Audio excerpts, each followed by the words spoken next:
Bonjour à tous. La leçon du jour portera sur la conjugaison de l'imparfait et du passé simple. Nous rappellerons donc les trois groupes verbaux, puis la conjugaison de l'imparfait, et enfin les conjugaisons du passé simple. Les groupes verbaux pour commencer. Les verbes sont classés en trois groupes, cela afin de faciliter leur conjugaison. Il y a le premier groupe, le deuxième groupe et le troisième groupe. Le premier groupe comprend les verbes en ER. Aimer, commencer, appeler, acheter, manger, etc. Le deuxième groupe, les verbes en IR.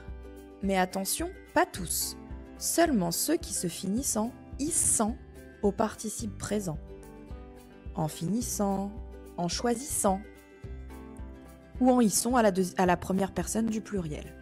Nous finissons, nous choisissons. Et enfin, le troisième groupe. Le troisième groupe qu'on pourrait qualifier de groupe poubelle, car il comprend tous les autres verbes qui ne sont ni dans le premier groupe, ni dans le deuxième groupe. Cueillir, mourir, voir, attendre, permettre. Donc tous les autres verbes en IR, et les verbes en war, en dre, en tre, en ir, etc. L'imparfait maintenant. L'imparfait n'a qu'une seule terminaison. En cela, sa conjugaison est facile à appliquer. Il suffit de l'ajouter au radical du verbe. Pour cela, vous supprimez la terminaison de l'infinitif, auquel il ne vous reste plus qu'à ajouter celle de l'imparfait.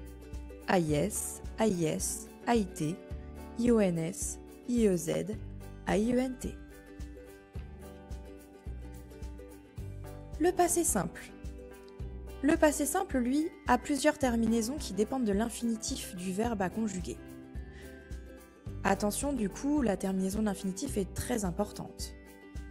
Il y a la terminaison en A, qui sera appliquée au verbe en ER, la terminaison en I, qui sera appliquée au verbe du deuxième et à certains verbes du troisième groupe, la terminaison en U, pour les autres verbes du troisième groupe, et enfin la terminaison en un, seulement pour les verbes tenir, venir et leurs composés.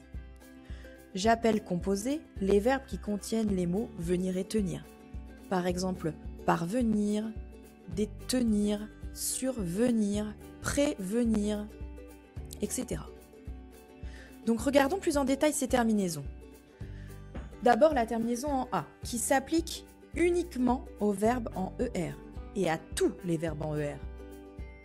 On supprime donc la terminaison en ER et on ajoute au radical la terminaison en A du passé simple.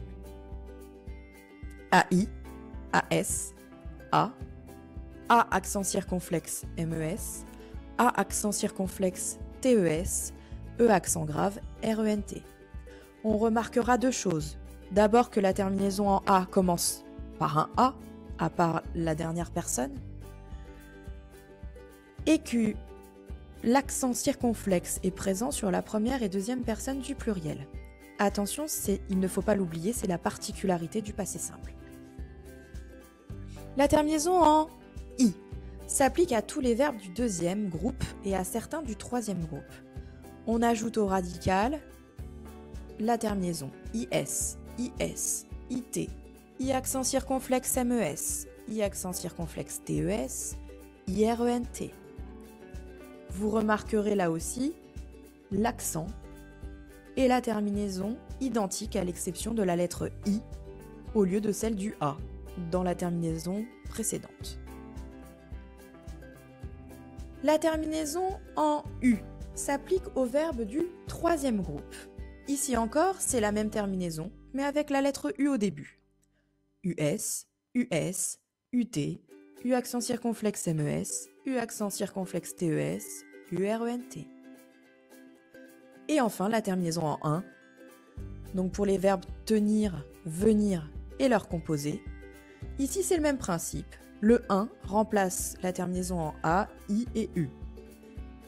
INS, INS, INT, I accent circonflexe N, M, E, S, I accent circonflexe N, T, E, S, I, N, E, R, E, N, T.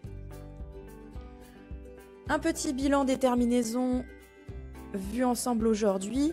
Grâce au tableau qui vous est présenté, Vous pouvez donc y voir la seule terminaison de l'imparfait et les 4 terminaisons du passé simple. Nous verrons dans la prochaine vidéo quelles sont les valeurs de ces temps, c'est-à-dire dans quel cas est-ce qu'on utilise le passé simple et dans quel cas est-ce qu'on utilise l'imparfait. À vous de jouer!